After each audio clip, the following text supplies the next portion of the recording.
Hi everyone, मेरे channel IGNOU learner में आप सभी का स्वागत है। दोस्तों, मैं इस वीडियो में आप सभी के लिए एक महत्वपूर्ण प्रश्न, ज़मींदार कौन थे और ज़मींदारों के मूल अधिकारों का बारे में जो है विस्तृत वर्णन करेंगे। आप सभी से रिक्वेस्ट है कि आप इस वीडियो के अंत तक बने रहें।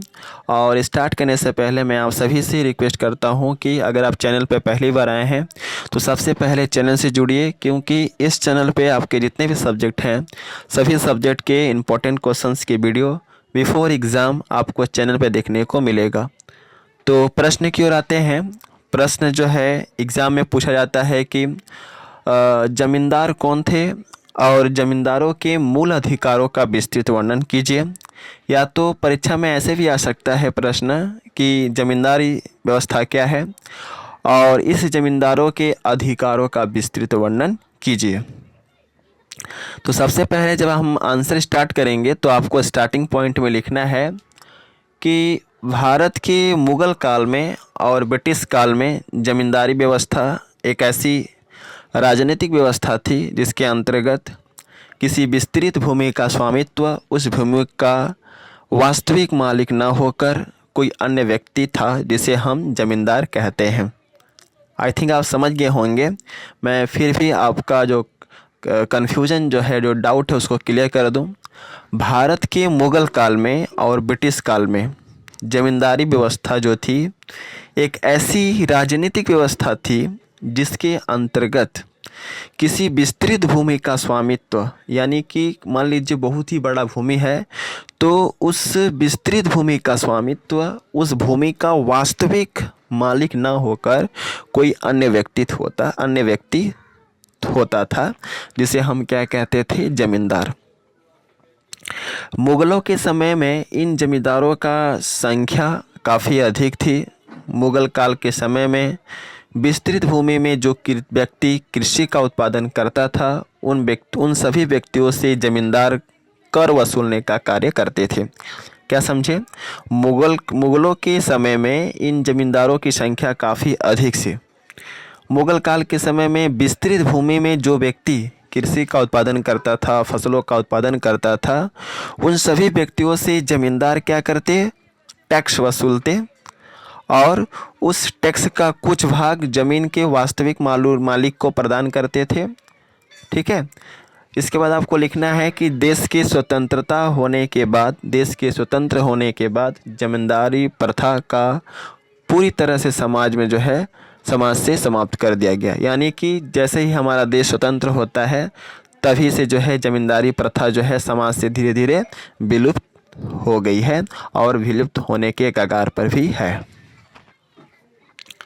इसके बाद आपको पैराग्राफ चेंज करके लिखना है कि मुग़लों के शासनकाल में ज़मींदारों के निम्न अधिकार थे, जिसका वर्णन हम निम्नलिखित केंद्र बिंदु के तहत कर सकते हैं, जो इस प्रकार है। ठीक है।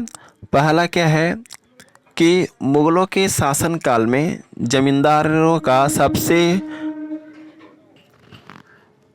पहला हक यह था कि वह अपने वंश के आधार पर ज़मींदारों के इस पद पर बैठ सकते थे। मान लीजिए अगर किसी के परिवार के कोई भी व्यक्ति ज़मींदार रह चुका है तब उस परिवार का कोई भी सदस्य ज़मींदारी व्यवस्था का कार्यभार संभाल सकता था। दूसरे शब्दों में हम कह सकते हैं कि ज़मींदारों का पद वंशानुकूल था। यानी कुल मिलाकर हम कह सकते हैं कि मुग़लों के शासनकाल में ज़मींदारों का सबसे पहला हक अधिकार यह था कि वे अपने वंश के आधार पर ज़मींदार के इस पद पर बैठ सकते थे, यानी कि ज़मींदारी के पद पर बैठ सकते थे। मान लीजिए अगर किसी के परिवार का कोई भी व्यक्ति या कोई भी सदस्य पहले से ज़मींदार रह चुका है तब उस परिवार का कोई भी सदस्य ज़मींदारी व्यवस्था का कार्यभार संभाल सकता था। ऐसा उस समय प्रचलन था।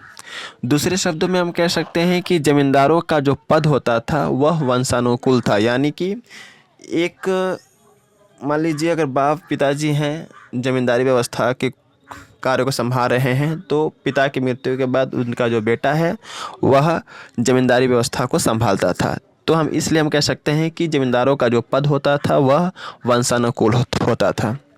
अगला है, मुग़लों के शासनकाल में ज़मींदार राज्य के विभिन्न राजस्व को वसूलने का संपूर्ण अधिकार था। यानी कि मुगलों का जब शासनकाल था उस समय जमींदार राज्य के विभिन्न राजस्व को वसूलने का कार्य उन्हें सौंपा गया था। यह अधिकार उन्हें दे दिया गया था कि वे राज्य के जितने भी राजस्व हैं उन्हें वसूलें।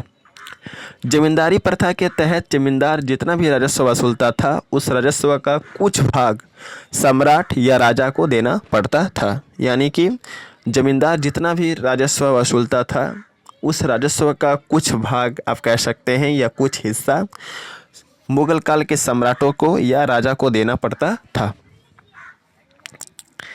इसके बाद आपको 3 नंबर पॉइंट में लिखना है कि इसके अतिरिक्त मुगलों के शासनकाल में जमींदार राज्य के छोटे छोटे करों को भी वसूलने का कार्य करते थे। यानी कि जहां एक तरफ जमींदारों का यह कार्य था कि वह राज्य के जितने भी राजस्व हैं वसूल करें और राज्य का वसूल करके जो है उन्हें राजस्व का कुछ भाग उन्हें सम्राट को दे या राजा को दे। इसके अतिरिक्त मुगलों के शासनकाल में जमींदार राज्य के छोटे छोटे करों को भी वसूलते थे और छोटे छोटे करों से रिलेटेड अनेक कार्य उन्हें जो है सौंपे गए थे। किन्हें सौंपे गए थे? जमींदारों को, जो राज्यों का राजस्व वसूलते थे। ओके, 4th नंबर पॉइंट में आपको लिखना है कि मुगलों के शासनकाल में जमींदारों को राज्य में स्थित जितने भी सार्वजनिक संसाधन है उसकी संपूर्ण उपयोग कर सकता था। यहाँ तक कि उस सार्वजनिक संसाधनों पर कर लगाने का संपूर्ण अधिकार जमींदार को था और सार्वजनिक संसाधनों से टैक्स भी वसूली करता था। यानी कि मुगलों के शासनकाल में जमींदारों को राज्य में स्थित जितने भी सार्वजनिक ये थे संसाधन जो थे उसकी संपूर्ण उपयोग वह कर सकता था। यहाँ तक कि सार्वजनिक संसाधनों पर टैक्स लगाने का संपूर्ण अधिकार था और टैक्स से संबंधित जितने भी पैसे होते थे वे वसूलते थे। कौन? जमींदार। 5th नंबर लिखेंगे कि मुगलों के शासनकाल में जमींदारों को अपने जमींदारी अधिकारों को हस्तांतरण करने का संपूर्ण अधिकार था। यहाँ तक कि वे अपनी ज़मीनी अधिकार को बेच भी सकते थे और अन्य व्यक्तियों में अपने ज़मीनी अधिकार को बांट भी सकते थे। ठीक है, तो यह अधिकार उन्हें दिया गया था कि वे अपनी ज़मीन को बेच भी सकते थे या अपने ज़मीनी अधिकार को हस्तांतरण भी कर सकते थे। 6 नंबर पॉइंट में लिखेंगे मुगलों के शासनकाल में जमींदारों को प्रशासक की संज्ञा नहीं दी जाती थी, बल्कि इन जमींदारों का संबंध राजस्व वसूली से था। यह जमींदार केवल राज्य के संपूर्ण राजस्व को वसूलने और उसे ज़मीन पर कर लगाने का संपूर्ण अधिकार इन्हें प्राप्त था। 7th नंबर पॉइंट में आप लिखेंगे कि इसके अतिरिक्त ये जमींदार सैन्य संगठन में मजबूती लाने के लिए सैन्य के विकास के आधार पर ये कर वसूलने का कार्य करते थे। तो आई थिंक आप समझ गए होंगे। और यहाँ पर मैं कहना चाहूँगा कि अगर आपको इसका PDF चाहिए तो आप टेलीग्राम चैनल को ज्वाइन कीजिए। वीडियो के डिस्क्रिप्शन में टेलीग्राम चैनल का लिंक है।